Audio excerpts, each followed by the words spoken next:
رښتینی مومن.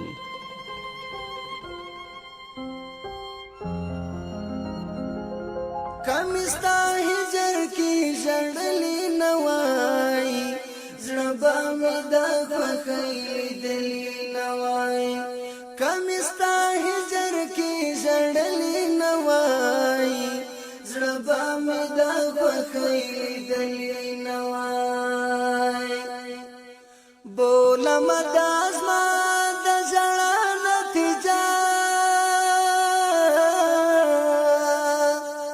د پرهارو د امتحان نتیجه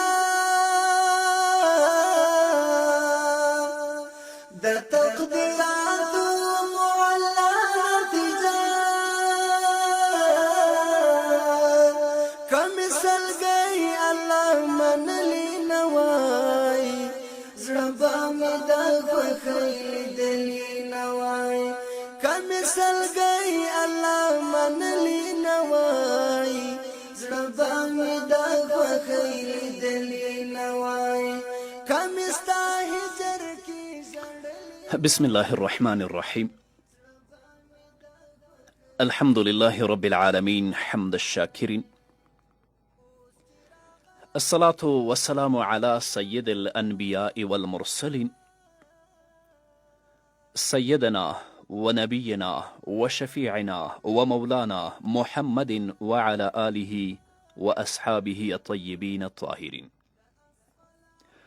قدرمنو اوریدونکو د رښتیني مومن د خپرونې مینوالو، السلام علیکم ورحمت الله وبرکاته. ستاسو روغتیا او خوشحالي د پاک رب نه غواړم، په دې هیله چې د صحت او عافیت جامې پر تن ولرئ او خوشحالي مو په برخه وي. دا دی زه محمد یاسین فهیم د رښتیني مومن خپرونه پیلوم.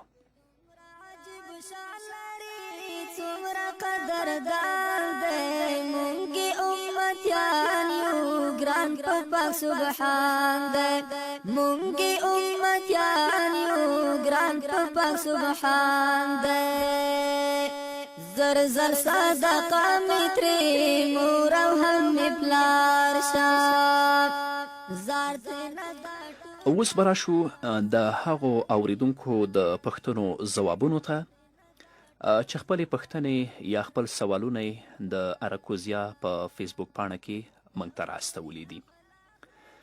زموږ لومړنی اوریدونکی فضل الرحیم رحیم لیکي، سلامونه یې رالیږلي. د سلام نه وروسته ویلي دي چې ډیر کسان په خپلو باغونو کې همدارنګه په خپلو ځمکو کې تورې او سرې جنډې بندوي، او دا د دې لپاره چې زما کښت یا زما فصل د نظره نشي. همدارنګه ډیری ډریوران دا سرې جنډې یا تورې جنډې په خپلو موټرونو باندې تړي، په خپلو موټرونو کې تړي د دې لپاره چې زما موټر د نظره نشي. همدارنګه ډیری میندې دي چې هغوی د خپلو ماشومانو په غاړه کې یا د ماشومانو په لاسونو کې او یا د ماشومانو په خپو کې شنې مرۍ تړي، هغه هم د دې لپاره چې دا ماشوم د نظر او د سترګو نه وساتل شي. آیا دا په اسلام کې کم اصل لري کې نه لري؟ د مسلم حدیث دی. راوی د حدیث حضرت عقبه ابن عامر رضی الله تعالی عنه دی.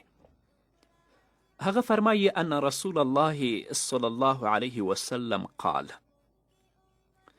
الم تر آیات انزلت هذه الليلة لم ير مثلهن قط قل اعوذ برب الفلق وقل اعوذ برب الناس. حضرت عقبه بن عامر رضی الله تعالی عنه فرمایي چې محمد رسول الله صلی الله علیه وسلم فرمایل، آیا تا ته معلومات نشته چې نن شپه داسې آیتونه نازل شوي دي چې د هغې مثل هیچیره هم نه دی لیدل شوی؟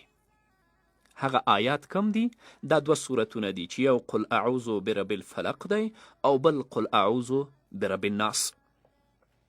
همدارنګه د ترمذي حدیث دی.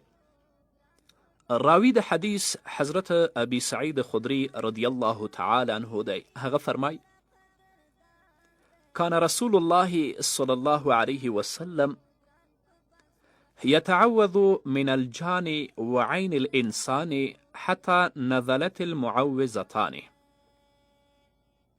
فلما نزلتا أخذ بهما وترك ما سواهما. حضرت ابو سعید خدری رضی الله تعالی عنه فرمای چې نبی کریم صلی الله علیه وسلم به د پیریانو نه او د انسانانو د بد نظر نه پناه غوښته، تر دې چې د قرآن کریم 2 وروستني سورتونه نازل شول.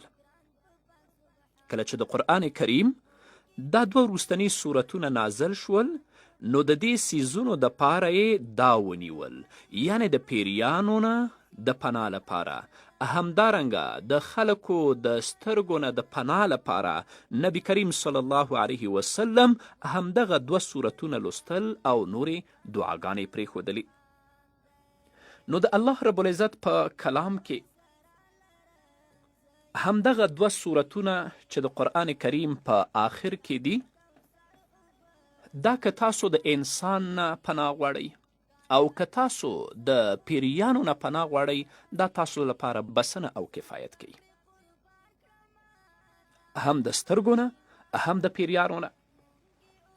اما پاتې شوه دا خبره چې ځینې خلک په خپلو فصلونو کې سرې یا تورې جنډې تړي، یا په خپلو موټرونو کې تورې او سرې جنډې تړي، یا د خپلو ماشومانو په لاسونو او خپو کې مرۍ اچوي شنې، هغه هم د دې لپاره چې په دې باندې د خلکو سترګې دفع کیږي. که همدغه عقیده ولري، دا عقیده شرکي عقیده ده.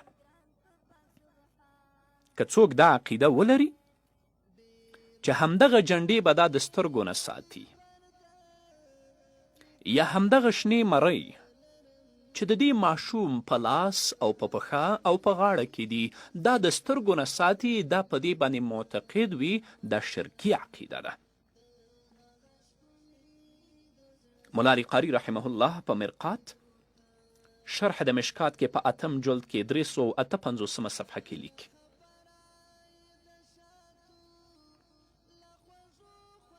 چې حضرت عبدالله ابن مسعود رضی الله تعالی عنه کور ته راغی. کله چې عبدالله ابن مسعود رضی الله تعالی عنه کور ته راغی، ویني چې د هغې د ښځې په غاړه کې یو تار پروت دی. د عبدالله ابن مسعود رضی الله تعالی عنه د ښځې نوم زینب و. نو عبدالله ابن مسعود رضی الله تعالی عنه خپلې میرمن ته وایي چې دا تار د څه شي دی چې تا په خپل غاړه کې دا زړولی او په خپل غاړه کې دی اچولی؟ نو د عبدالله ابن مسعود رضی الله تعالی عنه میرمن ورته وایي چې زما په سترګو کې څه تکلیف و، زه فلاني ته لاړم، هغه دا تار راته دم که او دا مې په غاړه کې واچو، زما سترګې ښې شوې. نو عبدالله ابن مسعود رضی الله تعالی عنه هغه تار اخلي، د ده د غاړې نه شلوي. هغه میرمن وایي فاخذه فقطعه ثم قال انتم آل عبدالله الاغنیاء عن الشرك. دا شرک دی، دا د غاړې نه ته لرې که. ځکه د هغې میرمنې د عقیده وه چې همدغه تار ما په غاړه کې واچوه او زما د سترګو نه چې اوښکې راتلې هغه ښې شوې. او مرقات شرح د مشکات د دې لاندې بیا لیکي چې دا هغه خزرات دي، هي خضرات كانت العرب تعلق على الثبي لدفع العين بزعمهم وهو باطل. همدغه شیانو به د مشرکینو همدغه شیان به د مشرکینو د ماشومانو په غاړه کې اچول کېدل. هغوی دا ګمان کوه چې دا به یې د سترګو نه ساتي، او حال دا چې دا باطل دی. همدارنګه علامه ابن عابدین الشامی رحمه الله په رد المحتار کې په 6م جلد کې په 363 صفحه کې همدغې مسئلې ته پوره وضاحت ورکړی دی. د مکې مشرکینو به شنې مرۍ، اډوکي، یو شی بل شی راواخیستل، د خپلو ماشومانو پښو، لاسونو او په غاړه کې زړول، د دې لپاره چې دا د سترګو نه ساتي. او د دوی دا عقیده هم وه چې دا دوا ده، شفا ده او په دې به د سترګو نه ساتل کیږي. اما چې کله د اسلام مقدس دین راغی فابطلها الاسلام، اسلام دا ټول باطل کړ. نو که تاسو غواړئ چې الله رب العزت مو د پیریانو نه محفوظ وساتي، که تاسو غواړئ چې د خلکو د سترګو نه تاسو محفوظ پاتې شئ، د قرآن کریم 2 آخري سورتونه لولئ، یا په خپلو ماشومانو باندې د قرآن کریم 2 آخري سورتونه لولئ، شوف کوئ به الله رب العزت به د پیریانو او د جنیاتو نه ساتي، او الله رب العزت به د سترګو نه ساتي. پاتې شو د سرو جنډو زړول، د تورو جنډو زړول، تارونه په غاړه کول، ماشومانو ته په غاړو په لاسونو یا پښو کې د شنو مریو بندول، دا شرکي اعمال دي. د اسلام په مقدس دین کې دې لپاره اصلا کم اصل نشته. دا خو لا څه کوي، کوم ورور ته چې لږ زخم او تکلیف ورسیږي، پرهر ورته ورسیږي، بیا بل زخمی چې ګوري چې هغه هم زخمی شوی، پرهر ورته رسېدلی، هغه ته وایي ته دا تار واخله په خولې یې کش که لوندې که چې زه دا په پښې کې وتړم چې د چا غږ په ما باندې بد ونه لګېږي. الله اکبر. دا ټول شرکي اعمال دي. د اسلام په مقدس دین کې د الله رب العزت په کلام کې د نبی کریم صلی الله علیه وسلم په سپېڅلو احادیثو کې دې لپاره هیڅ کم اصل موږ نشو لیدلی. د بیلتون سختې شېبې دیم ستومان درنه زما مدینې، درنه زما مدینې، درنه زما مدینې د خدای په امان. د بیلتون سختې شېبې دیم ستومان درنه زما مدینې، درنه زما مدینې، ستا په غېږ کې د یوې دا خیرالبشر وشایسته یا حیران شمس و قمر، د عرب عجم سرور، د عرب عجم سرور، ستا ریاض الجنت ډېر منور. همدارنګه زموږ بل اوریدونکی چې خپل نوم یې نوید صافی ښودلی پوښتنه کړې چې عیسوي نجنۍ سره یا یهودي نجنۍ سره نکاح روا ده که نه ده روا. الله رب العزت په خپل کلام کې په سورة بقره کې په 221 آیت کې فرمایي ولا تنکحوا المشرکات حتی یؤمن ولأمة مؤمنة خیر من مشرکة ولو اعجبتکم. الله رب العزت مسلمانانو ته وایي نکاح مه کوئ د مشرکو زنانو سره، البته دلته غیر کتابیه مراد دي، تر دې پورې چې ایمان راوړي او خامخا وینځه مؤمنه غوره ده د مشرکې آزادې نه، اگر که تاسو په تعجب کې اچوي. یعنی دا مشرکې تاسې په تعجب کې اچوي خو د الله په وحدانیت باندې ایمان نه لري، تاسو دې سره نکاح مه کوئ. پاتې شوه دا مسئله چې د الله رب العزت په کلام کې اهل کتاب په دې عنوان کې داخل دي که نه دي داخل. په دې مسئله کې امام رازی رحمه الله په خپل تفسیر کې یعنی تفسیر کبیر کې پوره تفصیل کړی دی. حاصل دا دی چې په دې کې 2 اقوال دي. اول دا چې لفظ د مشرکات کتابیانو ته هم شامل دی، یعنی کتابی ته مشرک ویل کیږي. او ابو حیان لیکي صحیح دا ده چې کتابیانې په مشرکات کې داخلي دي ځکه چې دوی بندگی د غیر الله کوي، بندگی د عزیر علیه السلام کوي او بندگی د حضرت عیسی علیه السلام کوي، او الله رب العزت دوی ته نسبت د شرک په خپل کلام کې کړی دی. نو که موږ او تاسو د امام رازی رحمه الله قول ته وګورو چې هغه په تفسیر کبیر کې لیکلی دی، یا د ابو حیان وینا ته وګورو، نو د دې دواړو مفسرینو د ویناګانو نه معلومیږي چې کتابیانې دا هم په مشرکاتو کې داخل دي، چې داخل شوي نو د دوی سره نکاح جایز نه ده. او دا قول د ډیرو مفسرینو هم دی، امام قرطبي رحمه الله هم دا قول د ابن عباس رضی الله تعالی عنهما نه، د امام مالک نه، د سفیان ثوری نه، د امام اوزاعي رحمهم الله نه نقل کړی دی. علامه آلوسی رحمه الله لیکي په تفسیر اللوح المانی کې چې دا د بعضې علماو قل دی چې دا لفظ کتابیو ته شامل دی او په دې باندې 3 دلیلونه ذکر کړي دي. همدارنګه صاحب اللباب ابن عادل دمشقي ویلی دي چې لفظ د مشرک کتابي ته هم شامل دی او په هغې باندې 15 دلایل ذکر کړي. اول دلیل د سورة توبې 10 آیت او 11 آیت. دویم دلیل د سورة نساء 48 آیت چې هغه په باره د کتابیانو کې دی او د هغوی کفر ته یې شرک ویلی دي. دریم دلیل د سورة مائده 83 آیت چې دوی 3 ذوات مستقله په یو ذات کې ثابتوي او دا حقیقتا شرک دی. څلورم دلیل حدیث د مسلم دی په کتاب الجهاد کې چې نبی کریم صلی الله علیه وسلم یو کس امیر مقرر کړ او کتابیانو ته یې لښکر ولیږه. هغه امیر ته یې وفرمیل چې هر کله ته د مشرکانو دشمنانو سره مخامخ شي نو دعوت د اسلام ورته ورکړه. د دې نه معلومیږي چې هغه مشرک دی. او 5م دلیل ابوبکر اسم ویلی دی چې څوک د نبی کریم صلی الله علیه وسلم د رسالت او د معجزاتو نه انکار کوي او دغه کس د دغه خوارقونه یعنی د هغو کارونو نه چې خلاف عادت دي د دغه خوارقو نسبت شیطانانو او جنیاتو ته کوي نو دا شرک دی او اهل کتابو دا کار کوه.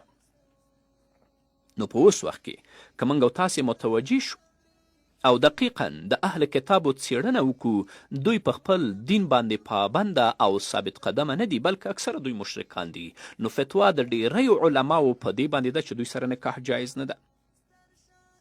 او دا خو لا څه کوي چې الله رب العزت په خپل کلام کې کتابیانو ته مشرکان په اشارة النص سره ویلي دي. تاسو د سورة بقرې 115 آیت د سورة آل عمران 68 آیت مطالعه کوي وګورئ. او د امیر المؤمنین سیدنا حضرت عمر فاروق رضی الله تعالی عنه نه په صحیح حدیث کې چې بخاري نقل کړی ثابت دی چې کله د خیبر نه کتابیان شړل نو ویلي و چې نبی کریم صلی الله علیه وسلم فرمایلی دی اخرجوا المشرکین من جزیرة العرب. او بل حدیث د مشکات المصابیح دی چې د هفتې او د یکشنبې په ورځ روژه مه نیسئ ځکه چې د ایامو عید چې دا ایام عید للمشرکین چې دا ورځې د اختر د مشرکانو دي او مراد ترېنه یهود و نصارا دي. او بل دلیل دا دی چې په دې آیت کې په 2مه جمله کې چې الله رب العزت وایي چې ولا تنکحوا المشرکین حتی یؤمنو نو په دې کې بل اتفاق کتابي داخل دی ځکه چې کتابي مشرک د حرمت د نکاح دپاره بل دلیل نشته دی. نو چې په دې جمله کې چې ولا تنکحوا المشرکین حتی یؤمنو کتابي مشرک داخل دی نو هلته په مشرکات کې کتابیه مشرکه هم داخله ده. هو په جواز د نکاح د کتابیاتو سره شرط دا دی چې هغه اهل حرب به نه وي. همدارنګه په خپله عقیده د کتابیت باندې به قائمه وي.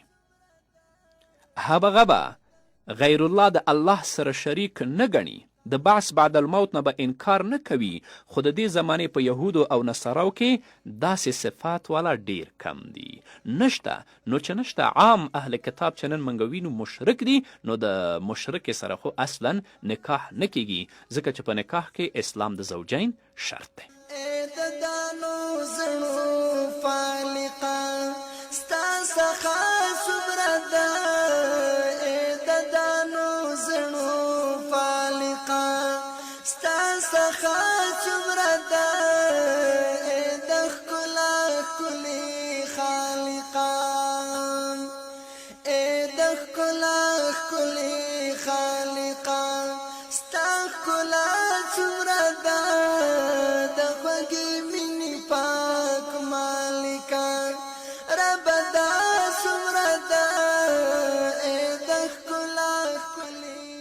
همدارنګه زموږ بل اوریدونکی چې خپل نوم محمد نعیم ښودلی سلامونه یې رالیږلي او د سلام نه یې وروسته پوښتنه کړې که ته دا خبره موږ ته واضحه کړې چې اودس په څومره اوبو باندې کیږي او غسل په څومره اوبو باندې کیږي، او دا یې ټینګار کړی چې د لیتر په حساب باندې. محمد نعیم وروره که موږ او تاسو د نبي کریم صلی الله علیه وسلم احادیثو ته متوجه شو، همدارنګه د فقهاو اقوالو ته وګورو، نو د هغو نه موږ ته معلومیږي چې نبي کریم صلی الله علیه وسلم به غسل په 1 ساع اوبو باندې کوه، او اودس به نبي کریم صلی الله علیه وسلم په 1 مد اوبو باندې کوه. امام بیهقی رحمه الله د حضرت انس رضی الله تعالی عنه په روایت سره رانقلی عن انس رضی الله عنه ان رسول الله صلی الله علیه وسلم كان يتوضأ بالمد ويغتسل الى 5 امداد. نو د دې نه ثابته شوه چې نبي کریم صلی الله علیه وسلم به په 1 ساع باندې غسل کوه او په 1 مد باندې به نبي کریم صلی الله علیه وسلم اودس کوه. همدارنګه فتاوای هندیه لیکي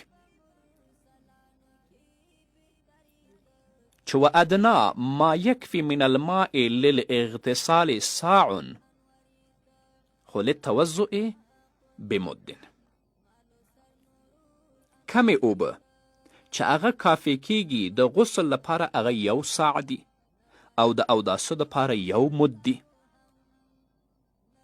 همدارنګه علامه ابن عابدین الشامی رحمه الله په رد المحتار کې لیکي قال بعض مشایخنا رحمهم الله كفاه ساع اذا ترك الوضوء، واما اذا جمع بين الوضوء والغسل فانه يتوضأ بالمد من غير الساع ويغتسل بالساع.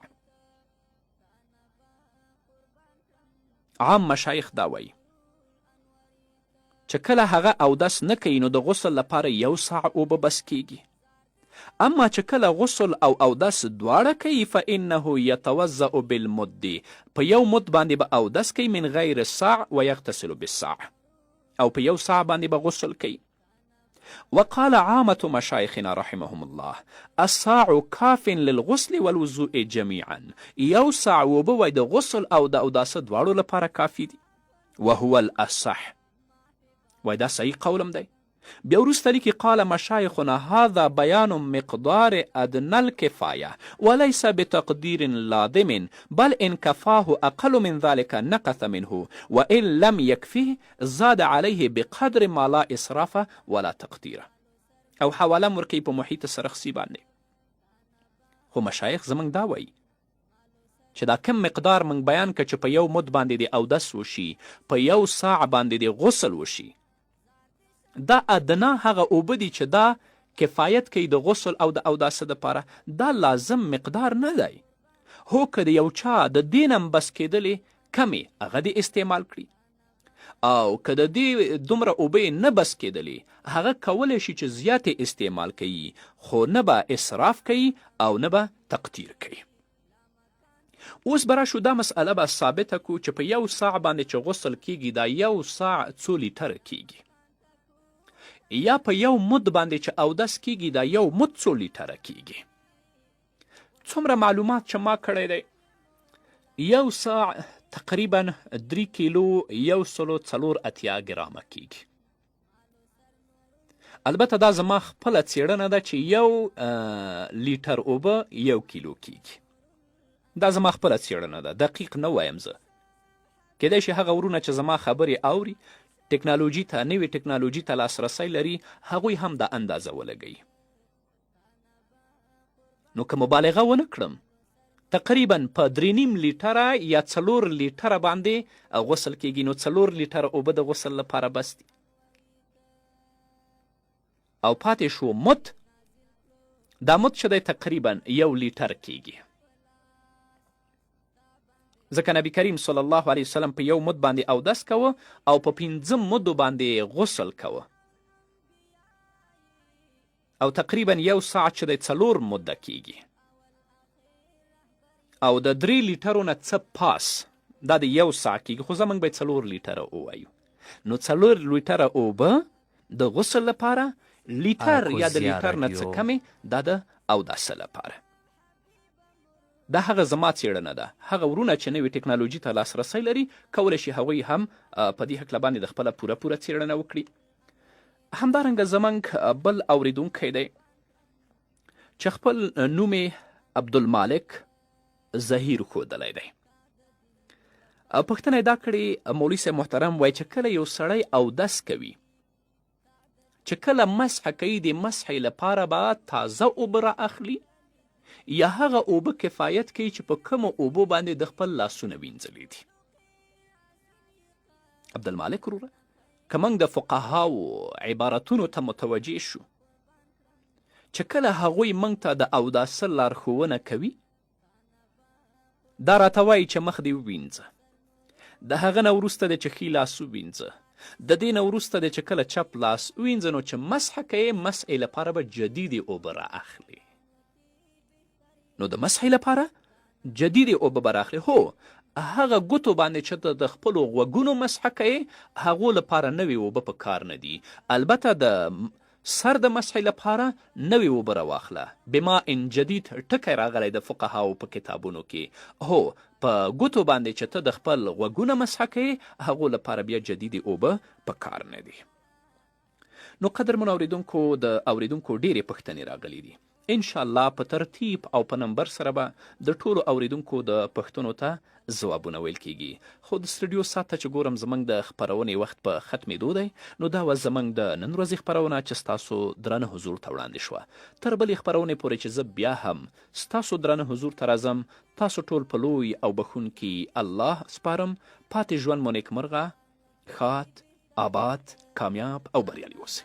قربان کړم مالو سر نور الانوار ته، خپل به حبیبي کړم پاک حبیب د یثرب خاورا، خپل به حبیبي کړم پاک حبیب د یثرب خاورا. ایخي قدمونه پکې تا دي مواتوري ته، تانا با قربان کړم مالو سر نور الانوار ته. زار دې شم